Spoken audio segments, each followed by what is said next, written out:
Good morning. আমি মৌমিতা। আমার চ্যানেলে তোমাদের সবাইকে অনেক অনেক স্বাগত জানিয়ে আজকে একটা ব্লগ শুরু করলাম। তো তোমরা যেখান থেকে আমার ব্লগটা দেখছো, আশা করছি সবাই ভালো আছো আর সুস্থ আছো।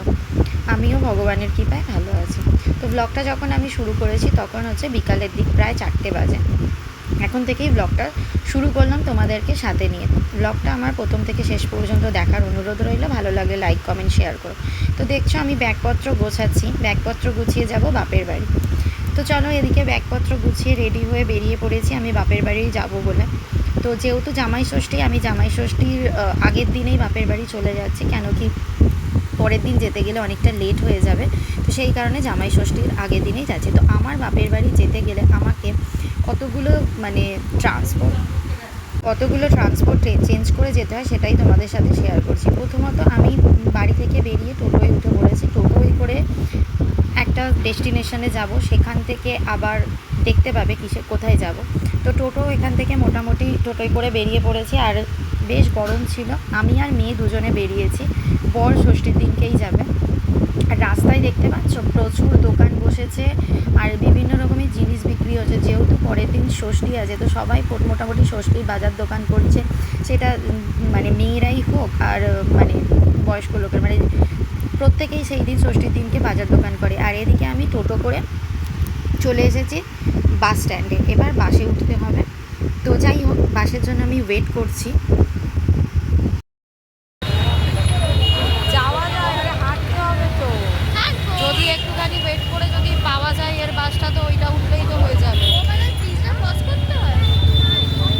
আরে যদি সলোকে যাওয়ার বাস পেয়ে যাই তাহলে ওইটা কেন এ করবো। যদি না পাই ব্রিজটা।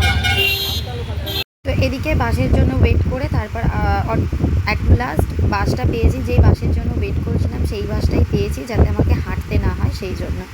তো যাই হোক, আমার দাঁড়িয়ে থাকাটা একটু সার্থক হয়েছে। আর এদিকে মেয়ে টিকিট নিয়ে খেলতে বসে গেছে। তো বাস টোটো দুটো চেঞ্জ করলাম, এরপর আবার একটা টোটোয় করে তারপর পৌঁছাবো আমি আমার বাড়িতে। এখানে আবার টোটোর জন্য দাঁড়িয়ে আছি। এখান থেকে টোটোয় করে উঠবো রোডটা ক্রস করে। তো রোড ক্রস করে টোটোয় উঠে পড়েছি। এবার ফাইনালি চলে আসবো বাড়িতে। তাহলে আমার বাপের বাড়ি বেশি দূর কিন্তু নয়, আমার বাড়ি থেকে মোটামুটি আসতে বেশিক্ষণ সময় লাগে না। তো যাই হোক, যেটুকুনি সময় লাগে ওই 20-25 মিনিটের রাস্তা, আমাকে কিন্তু 3টে জিনিস চেঞ্জ করে করে যেতে হবে। প্রথমে টোটো ধরি, তারপর আবার বাস, তারপর আবার টোটো। এই 3টে জিনিস চেঞ্জ করে করে অ্যাটলিস্ট আমি আমার বাড়িতে পৌঁছাই। আর এই রাস্তা দিয়ে যেতে যেতে ছোটোবেলাকার কত স্মৃতি জড়িয়ে আছে।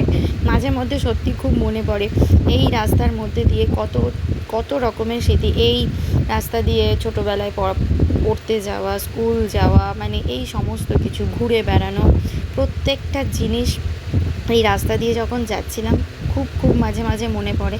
কত ছোট বড় স্মৃতি, বন্ধুদের সাথে আড্ডা দেওয়া, ফুচকা খাওয়া, রাস্তায় দাঁড়িয়ে ঘুরতে যাওয়া, এই সমস্ত কিছু কিন্তু এই রাস্তার সাথে জড়িয়ে আছে।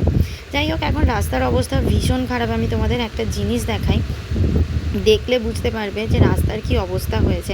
চারিদিক রাস্তা খুঁড়ে খুঁড়ে পুরো রাস্তার হাল বেহাল হয়েছে। টোটোয় যখন উঠি মনে হয় টোটো এমন নাচতে নাচতে যায় যেটা বলার মতো নয়। যাই হোক, টোটোয় উঠলে এমন মনে হয় যেন লাফাতে লাফাতে যাচ্ছি।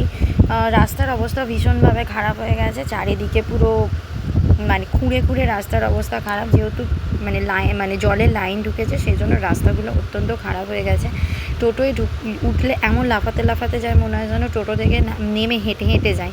কিন্তু হেঁটে যাবার মতো অপশান নেই, মানে রাস্তা এতই খারাপ যে হেঁটে গেলেও সেই সেম অবস্থা, মানে হেঁটে যে পেরিয়ে মানে যাবো সেরকম অবস্থা নয়। রাস্তা পুরো অত্যন্ত খারাপ হয়ে গেছে। যেহেতু বৃষ্টি হচ্ছে সেই জন্য রাস্তার অবস্থা আরও খারাপ। চারিদিকে পুরো জল পড়ে কাদা হয়ে পুরো স্লিপ হয়ে গেছে। একটুখানি এদিক ওদিক পড়লেই পুরো একদম অবস্থা খারাপ হয়ে যাবে, এই যে অবস্থা রাস্তা। তো যাই হোক, এইভাবেই এখন চলতে হবে যতদিন না রাস্তা ঠিক হয়। এইভাবেই সবাইকে যাতায়াত করতে হবে। আর এই সমস্ত জায়গায় ছোট ছোট বাচ্চারা খেলছে দেখে সত্যি আমার মনটা আজকে ভীষণ ভীষণ খারাপ করছিল, যে ছোটোবেলায় এই জায়গায় আমার কত ছোট বড় স্মৃতি লুকিয়ে আছে। তো যাই হোক, অবশেষে আমি পৌঁছে গেছি আমার বাপের বাড়িতে। ভিডিওটা চলো তাহলে এখানেই শেষ করছি। দেখা হবে অন্য ভিডিও নিয়ে। এবার আসবো জামাই ষষ্ঠীর ভিডিও নিয়ে।